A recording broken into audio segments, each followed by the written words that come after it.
Hello, everyone, and welcome to another Power Sports Dealer Showcase session. Dave McMahon here. Glad you guys are spending some time with us today. And as you can see, we have a CEO involved with us today. That's going to be John Erdmann from Southeast Sales in Milwaukee, Wisconsin.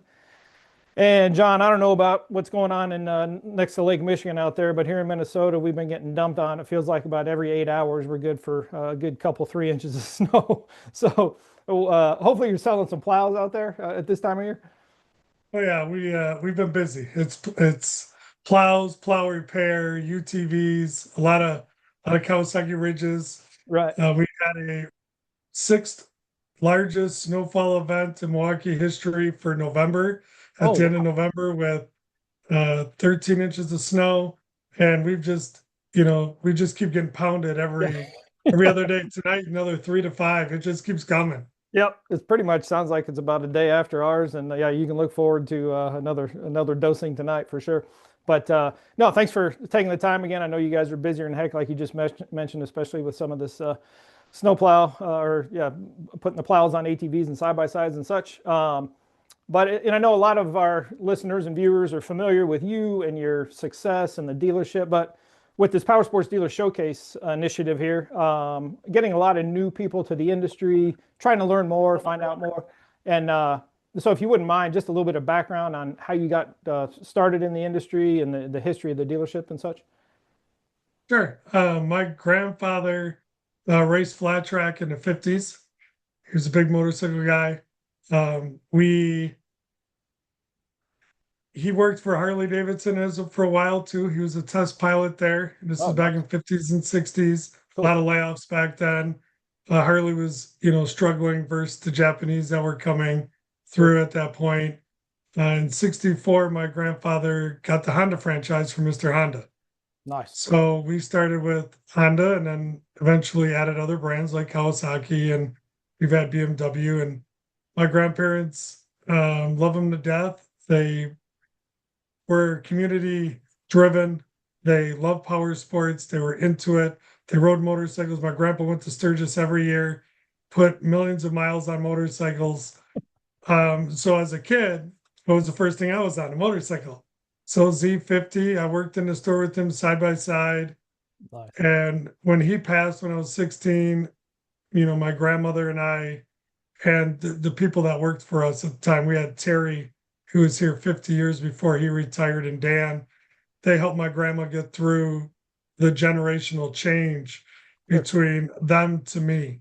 Okay. So they all laid the groundwork with our customers, with their clientele base, with their staff to basically allow me to transition in. And then over time, I slowly bought my grandmother out. And Yep. then at 17, I became 100% owner. And then, the rest is history now. We're just continuing to rock and roll. That's awesome. And, I raced moto. I've road raced for a number of years. Sure. Racing is in our blood. That is why we do some of the things that we do that other typical dealers do not do. Yeah. We just continue to strive to do better and engage with our community. Yeah, that's awesome. Man, it says a lot about 50 years. That's quite a run by, what was that? Who was that on your staff there? That was Terry. He was our GM. My grandparents hired him when he was 17. He retired at 67. And man, him and like Dan, they showed me the ropes. They brought me along. Right. Good mentors, great guys. Terry's a snowbird now. He's earned Okay. it. Yeah, that's So awesome. it's great. Yeah. What are some, when you're probably barely walking, some of your earliest memories of, probably those guys are like uncles to you, I imagine, growing up in the shop like that. What are some of the first things you remember of working, or being in the building with those guys? Well, the big thing is it was a lot of, when I was probably 12 years old, I was putting bikes together, right? So Dan would show me, he took time to show me how to put bikes together. My grandfather and I wrenched on a lot of bikes together. So I was in the shop first. So I spent a lot of time in the service department. Nice. Okay, cool. And then, was a very good mechanic. And then we had a shortage in parts. And then Terry basically showed me how to run a parts department. Okay. And then there was basically, I want to say I was like 20, 21.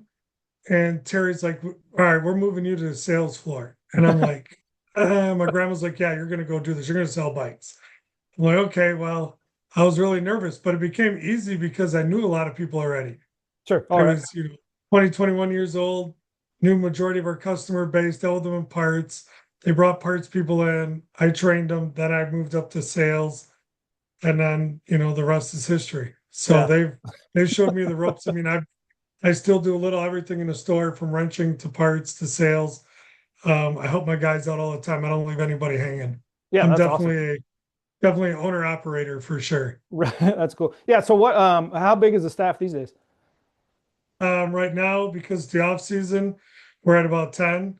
Okay. During the summer, we run up to about 12 to 15 because we get Okay. part timers. Right. Yep.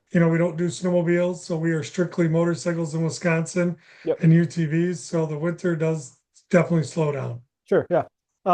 Cool. Appreciate that background. And you brought it up, going back to your grandparents, that community, the importance of participation in and support of your local community. Kind of goes back to we've had articles and I've interviewed you before about it might be a coat drive or a toy drive where you're helping out the Salvation Army. And I know here this year with your Havenswood neighborhood group that they actually gave you the partner or awarded you the Partner of the Year award for that outfit in the neighborhood there. Talk a little bit about the importance of that, and I imagine it's got to be a highly impactful for the dealership to have received that type of award. Yeah, it was unexpected. It was great to be honored. I didn't see it coming at all. I was surprised. Also, we're in the middle of this banquet and they called me up, and I'm like, "What the heck?" Those are the Totally best usually. blindsided. No speech. Just get up there and all right, let's go. Yep.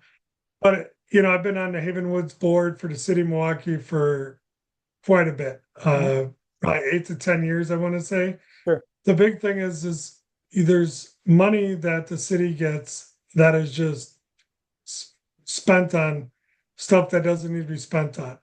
So we try to, on the bid, my colleagues and we try to make better decisions on where this X amount of money gets spent every Okay. year, from flock cameras, for example, Got it. Yep. to code drives, to turkey drives, to giving back to the community.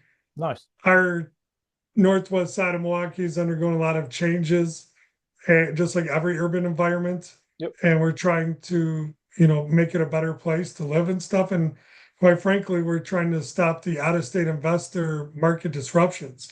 Okay. So Sure. currently what happens by us, a lot of out-of-state investor groups buy up housing. They jack up the housing, they Yep. control it, then they sell it for way too much. A single mom or a 20-year-old, wants to buy his first house, they can't get it. So Right. they're stuck paying enormous rent. So we've been in this home buying spree now for last 3 years. We Okay. started with a couple. We're trying to average about 10 a year, Oh, where we're nice. buying homes off of people directly, rehabbing them, and listing them at a realistic price. Whether we make money or we don't, it doesn't matter because we're a nonprofit. Sure. Yep. So, we've pushed really hard to be part of that, and it's working really well. The Wow. community appreciates it, the mayor appreciates it, Alderwoman does, and it's good to be able to give back and help control some of the stuff that goes on around outside of the dealership, Yeah. outside of That's our walls. right. That's fantastic. What I mean, do you remember, like, you talked about the community with your grandparents? Do you remember them kind of doing these, coat drives or toy drives at Christmas time too, going way back or? Oh yeah, yeah. Mhm. So they would be involved in a lot of local community outreach. Yep. Plus, they would do a lot of motorcycle clubs. Now, motorcycle clubs were big back in the 80s, Yeah. 90s, 2000s. Now they've all petered out Yep. mostly. Right. BMW MOA has taken a hit. The GWRA doesn't exist much anymore. All these rallies and clubs have really lost attendance. So their way of doing things was different because back then it was like, we're going to go to a BMW rally, we're going to go to a Goldwing rally, we're going to vend there. It Right. was, you go to a motocross race, we'd go vend at a motocross race like Azzy. Yep. We would do all that kind of stuff. And Okay. slowly, obviously, the internet changed a lot, right? I mean, we're going back to dial up when dial up first came up. There wasn't Amazon. So all this stuff has changed. So Right. it is how our outreach is different from theirs because Exactly. theirs is more motorcycle community driven. Ours is more all out community driven. Yep. Okay, that's cool. And I know somehow or another, I don't know where you find time to do all this, but even within the local business community, you call it the Granville Neighborhood Business Advisory Council. Is it that's a separate and distinct thing that you're also involved with? Correct. So the alderwoman asked me if I'd be part of it is the Granville Havenwoods Advisory Council. Okay. So basically our job is to vet incoming businesses into the area. So when Nice. they go in front of the Board of Zoning and the Common Council in our particular area, our Aldermanic District 9, Sure. we have a recommendation to give, whether it's good, bad, short term, long term, Okay. who the business operator. It's like applying for a liquor license, Yep. quite frankly, because the questionnaire we give them pretty much mocks that. Okay. So we meet once a month and we make recommendations and, Okay.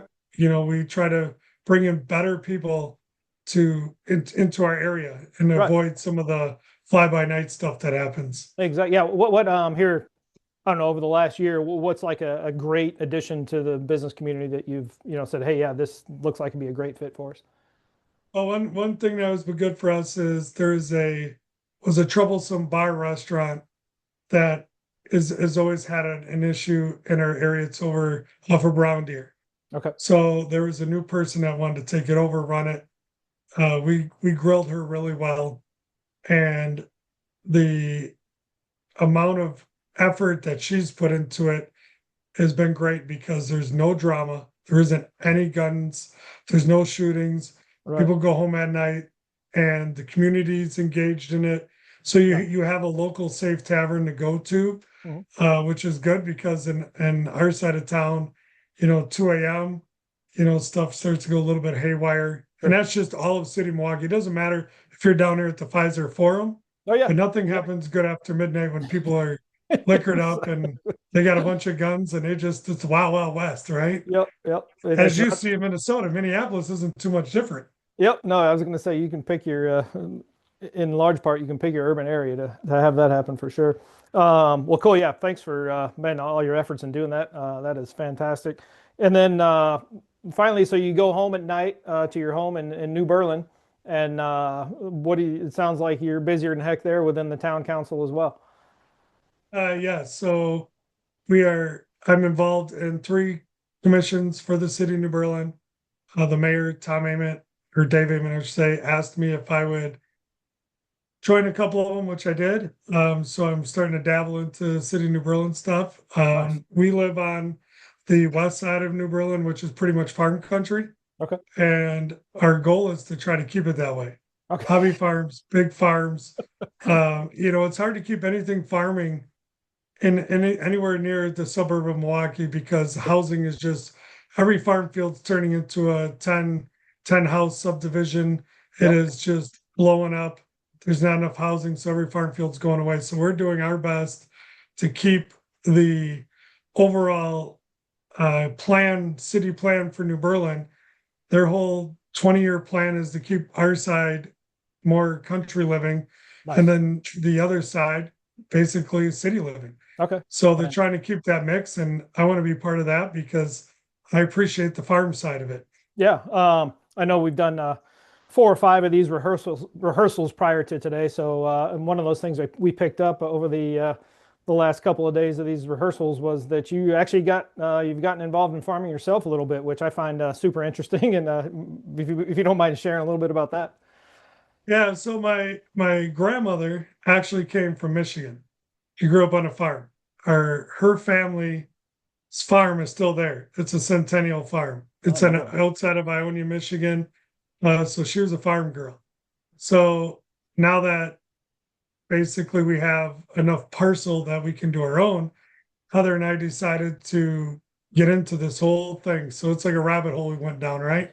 So we started out with like 5 chickens laying eggs, and now we're up to 60, 70, and we got quail and we have goats, and we are I don't know what the next start of it is, but and then we are planting natural food, and part of it is too we want to eat more natural. Sure. So we're growing our own food. We use it all. We can it. Okay. She's got a whole canning system. She's just, after she gets home from working at UPS all night, she's working on the farm too, and it's the two of us, and we're pounding away while the kids are all, out of state Yeah, and right. Evie's in college at Oshkosh, and Okay. Yeah. we're just doing our thing. Yeah, that's awesome. I got to ask, you got like a little farm stand out there by the home or You bet we do. Oh, And I that's tell you beautiful. what, that sucker is busy. Like for example, we did 16 dozen eggs in one day. Oh my And gosh. I mean, and we're like off a beaten path. We're not even on like a main drag. Okay. And the Holy amount cow. of the locals that visit our stand is amazing. Like, I think a lot of people are valuing regular grown food, not all this stuff that is, Yeah, that you see on the internet, range so to kept speak, and right? all that kind of stuff. So yeah, it's crazy, man. Yeah. And then I know also recently, just from a business perspective, your landscape supply, that thing seems like it's just picking up steam by the year. Yeah. So we kind of got into that. We needed more room here at the store, right? So we need more parking. We've been boxed in, right, since we built here in 1980. My grandparents built this place. I remember coming here as a kid when it first went up. I was 2 years old. And we've been landlocked. There's nothing we could do. And the opportunity came during COVID, that the guy who owned the landscape yard next door to me wanted to get out. Yep. And I really wanted the property. And he said, John, the only way I'm selling is if you buy it all. I said, okay, well, how much? Gave me a number. He's like, this is a little too high. So after 3 months of negotiating, we got a deal done. So we got into the landscape business, which is really not too much different than what we're doing because of the fact that we already sell half the equipment that we use over Sure. there. Yeah, right. So we have a landscape supply yard. We do landscape services. Right now, we're in the midst of all the snow plowing. We have plow trucks, skidsters, Right. and that business. It took a little bit to get the right people in place. So now, we're on our third or fourth year. So now I got a good Yep. GM. I Right. have good operators. Everything's going great. And, I'm impressed by the staff. And again, that's a more local business too, because, landscape supply, nobody's really going more than 10 miles Oh, right. from the Yeah, for local sure. area. Yep. So, we take care of our local community really well. We just got a thank you letter from one of the Christian schools. They were doing planter beds and Okay. needed topsoil, for example. Sure. They needed like 40 yards. We donated 20 of it Oh, to get nice. the youth started, to teach kids how to grow stuff. I Yeah, mean, right. they just, we can't just play Grand Theft Auto all day on video games, and they got to get out and get their hands dirty a little bit. So I'm all Exactly. about helping that out if I can. For sure. Speaking of getting hands dirty, I know you guys do that well at the dealership. Um, and it's been impressive to see over the years you guys Kawasaki Ichiban status, especially for being, as we've talked about, in this snow belt.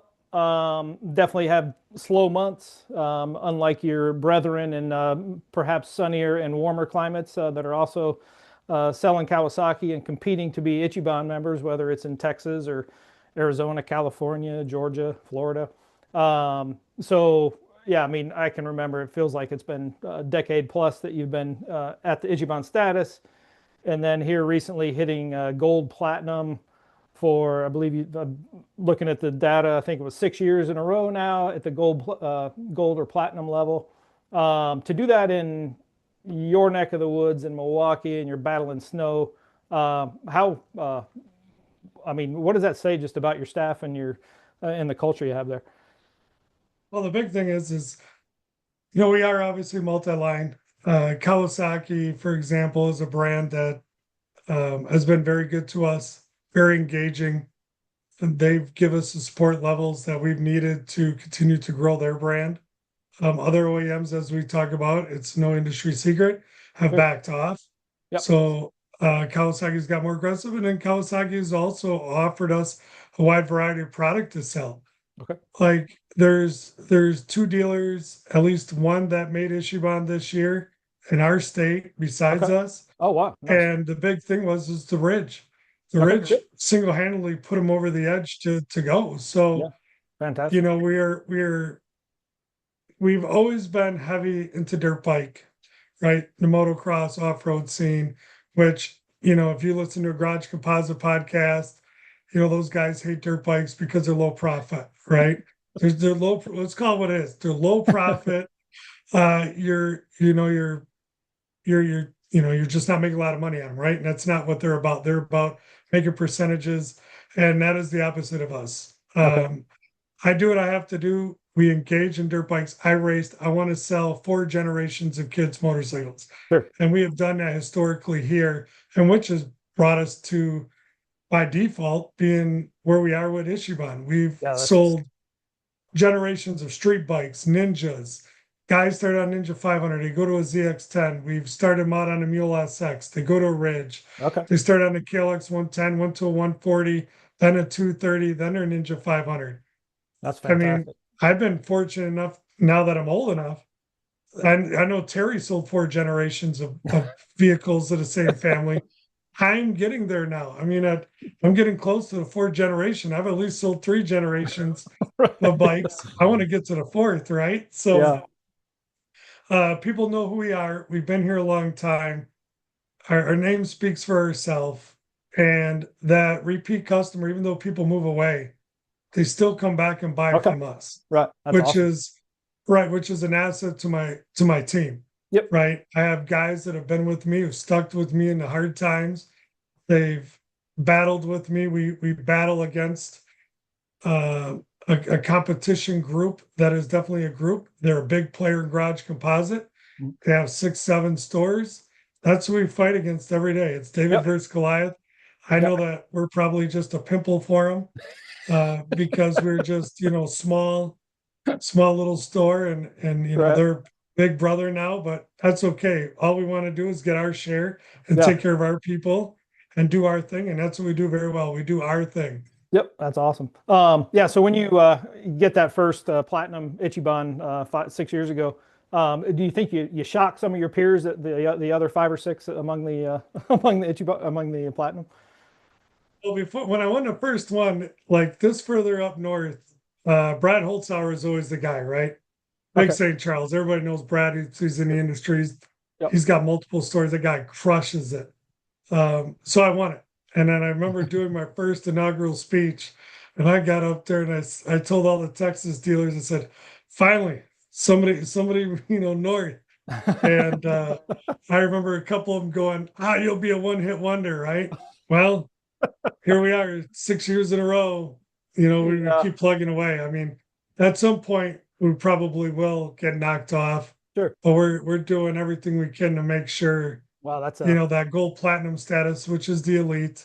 We're trying to do that, and a lot of it is due to customer surveys. Like if you don't have a CSI score high enough, you're automatically DQ'd. okay. Yep. So our customer service index scores, we strive very hard to keep that up.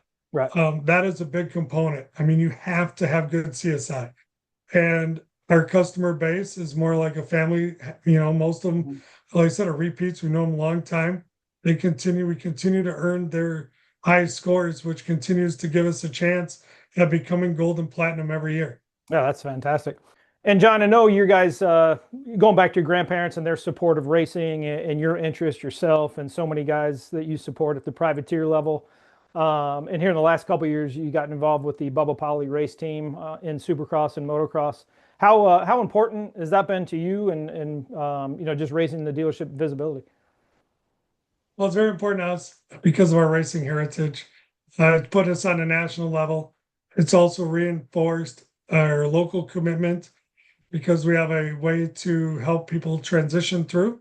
Okay. So, for example, Logan Leitzel raced for us for quite a few years, and Bubba had an injury on the team, and Bubba, you know, we gave basically Logan a shot at running Supercross. Nice. So he was nervous at first, but you know what? He finished an 8th overall in Supercross. That's So incredible. he's never had a top 20 in Supercross, and then he pops off a top 8.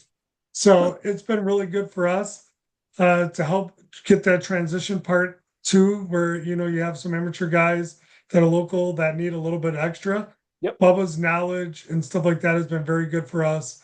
The Wolf boys that are coming up for us are have done some training with Bubba Okay. and the Nice. factory team, and we are just plugging away at it. I mean, if people ask if we make money in Supercross and big factory teams, stuff like that, we don't. That is definitely a passion for us, Right. and we do make sacrifices to help them out.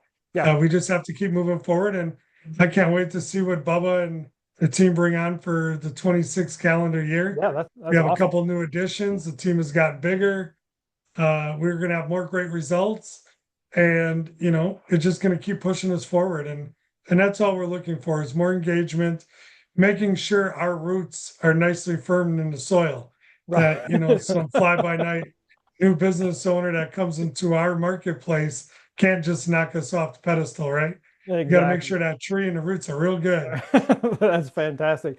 Yeah, bringing that all together, I think that's a perfect way to wrap up with your roots in the farming business and the roots with so much family and staff support at the dealership at Southeast Sales. So, yeah, man, appreciate you taking the time, and we'll look forward to making sure we're keeping track of that gold and platinum Ichiban status level here as the years pass. And have a great Christmas.